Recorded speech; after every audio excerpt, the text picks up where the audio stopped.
بات ہے کہ ایک وظیفہ دنیا میں ایسا ہے جو اللہ نے خود دیا ہے اور وہ استغفار کا وظیفہ ہے۔ انہی آیات میں جو آج انفال کی پڑھی گئی، اللہ نے فرمایا ہے اللہ تعالیٰ ان کو عذاب نہیں دے گا، آپ تشریف فرمائے، آپ کا وجود نعمت رحمت اور عذاب دونوں ایک زمین پر جمع نہیں ہو، اور اللہ ان کو عذاب نہیں دے گا کیونکہ یہ استغفار کر رہا ہے۔ دنیا کی جتنی تکلیفیں ہیں، پریشانیاں ہیں، غم ہے، بیماریاں ہیں، فتنے ہیں، سازشیں ہیں، چھوٹے بڑے گناہ ہیں، یہ سارے ملا کر اس کا ایک ہی نام ہو جائے گا، عذاب، خدا کی پکڑ عذاب۔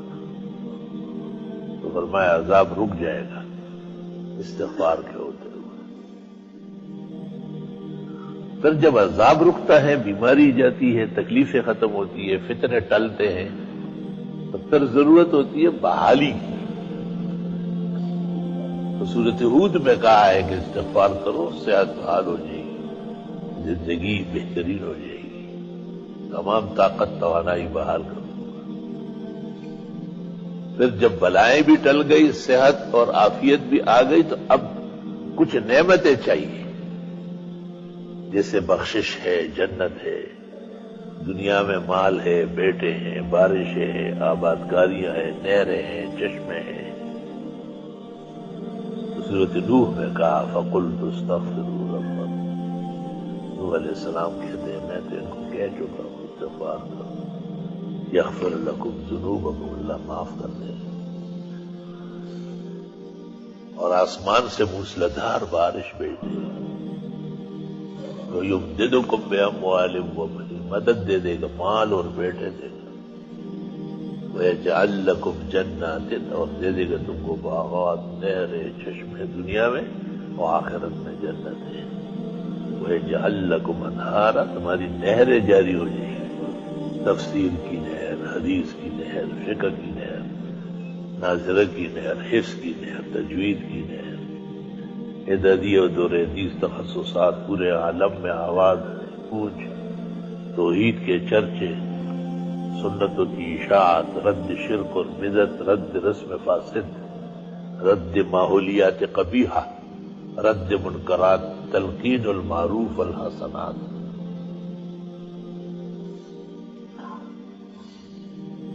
گویا جتنی خوشیاں نعمتیں ہمیں چاہیے اور ہمیں علم نہیں ہے، اللہ نے اپنے علم سے اس کا ذکر کیا اور سارے ذکر کیے، اور فرمایا استغفار کرو۔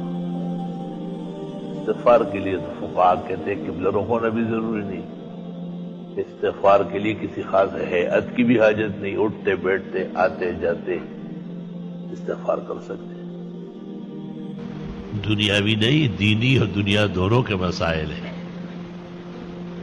سورۃ انفال میں اللہ نے فرمایا ہے کہ استغفار سے عذاب رکتا ہے،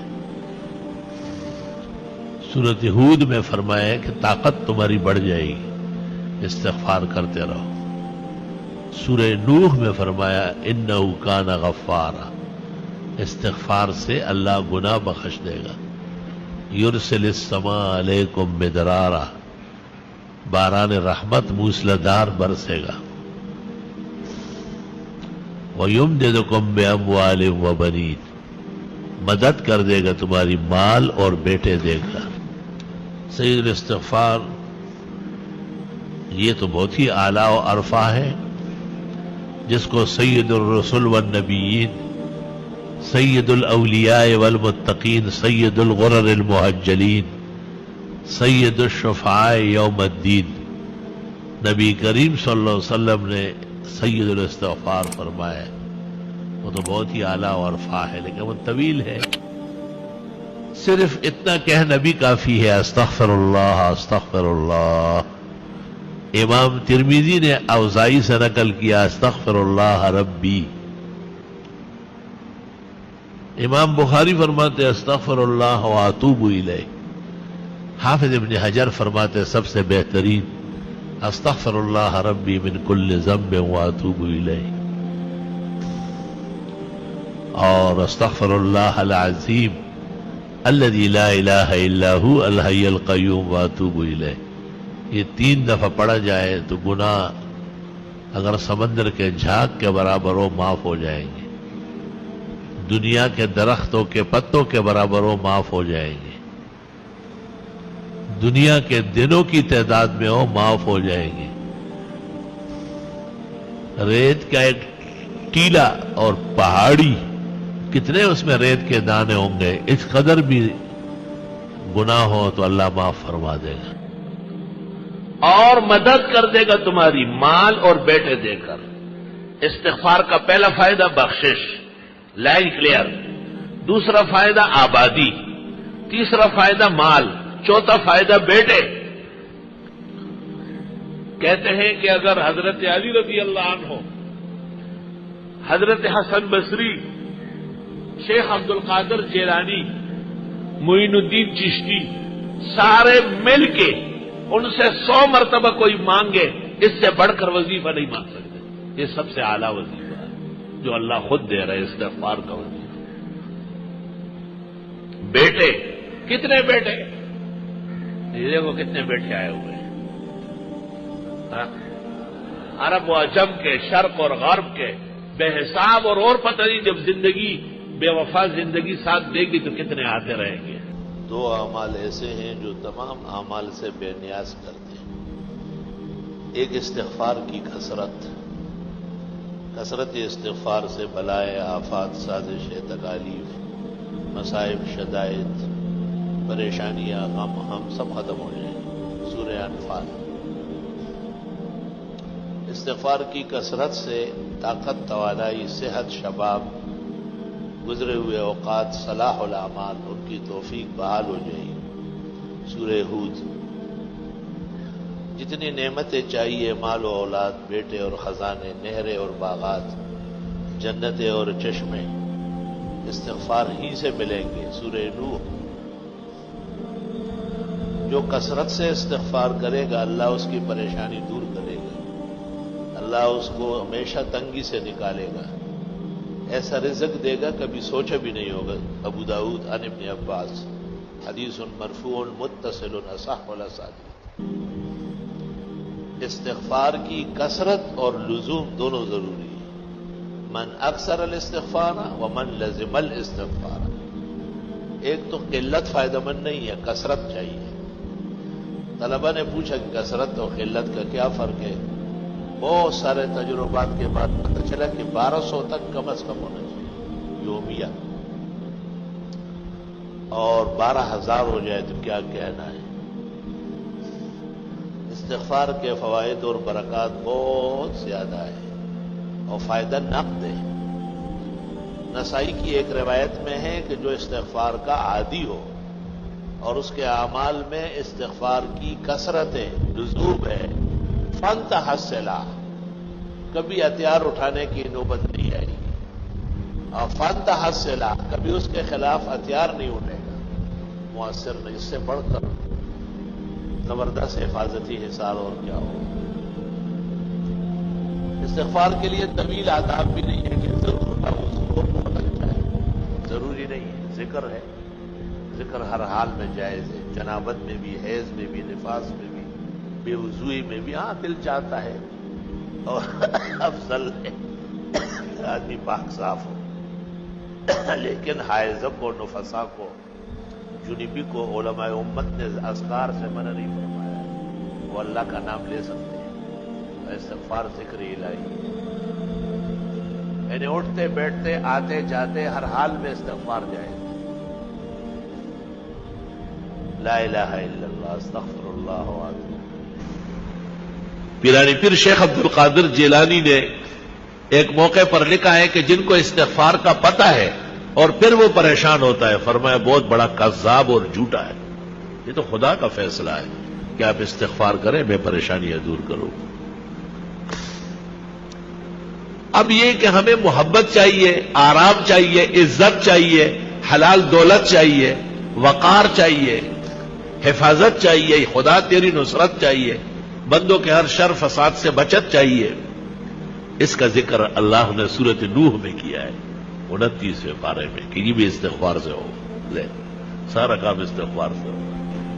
یہ پڑھا کرو، جتنے استغفار آپ کو یاد ہے بہت زیادہ پڑھو، کم پڑھنے سے نہیں کام چلے گا، کیونکہ دنیا کی تمام تکلیفیں، رنج اور غم، صدمہ اور مصیبت، فتنہ اور پریشانی سورت انفال میں ہے، استغفار سے ختم ہو جائے گا۔ استغفار ہمیں کرنا چاہیے۔ اب ایک آدمی استغفار کر رہا ہے اور وہ فائدہ محسوس نہیں کرتا تو قرآن تو سچا ہے، ہمارا ایمان ہے، اس میں کوئی کمی ہے؟ وہ عورت نے وہ چاند دیکھا ایسا چاند کی طرح، تو انگلی کے ساتھ کوئی چیز لگی تھی نامناسب، کہنے لگی چاند تو بہت اچھا لیکن بدبو آ رہی، تو بدبو تو آپ میں ہے، چاند میں تھوڑا ہی ہے۔ اب اپنے آپ کو اس معیار پر لانا ہے کہ ہمیں استغفار سے وہ فائدہ پہنچے جو اللہ تعالیٰ نے سورت انفال میں بیان کیا ہے، وما كان الله ليعذبهم وانت فيهم وما كان الله معذبهم وهم يستغفرون۔ جتنی خوشیاں چاہیے، جتنے آرام و راحت چاہیے، جتنی عزت چاہیے، اللہ تعالیٰ سورت نوح میں فرماتے ہیں فَقُلْتُ اسْتَغْفِرُوا رَبَّكُمْ، استغفار کرو وہ مل جائے، سب عطا ہو جائے۔ ہمیں بھی دعاؤں میں یاد رکھو، دینی مدرسوں کو بھی، طلباء کو بھی، اور یہ موجودہ پریشانیوں کو بھی، اور استغفار کی کثرت کرو۔ ایک ایسی نیکی اور ایسا عمل جو نبی کے برابر ہو یا نبی جیسی رحمتیں مل جائے، قرآن کی اس آیت میں ہے جو میں نے پڑھی کہ وہ استغفار کا عمل، یا تو نبی کی وجہ سے بچت دے یا استغفار سے بچت، وہ بھی استغفار کیا گیا۔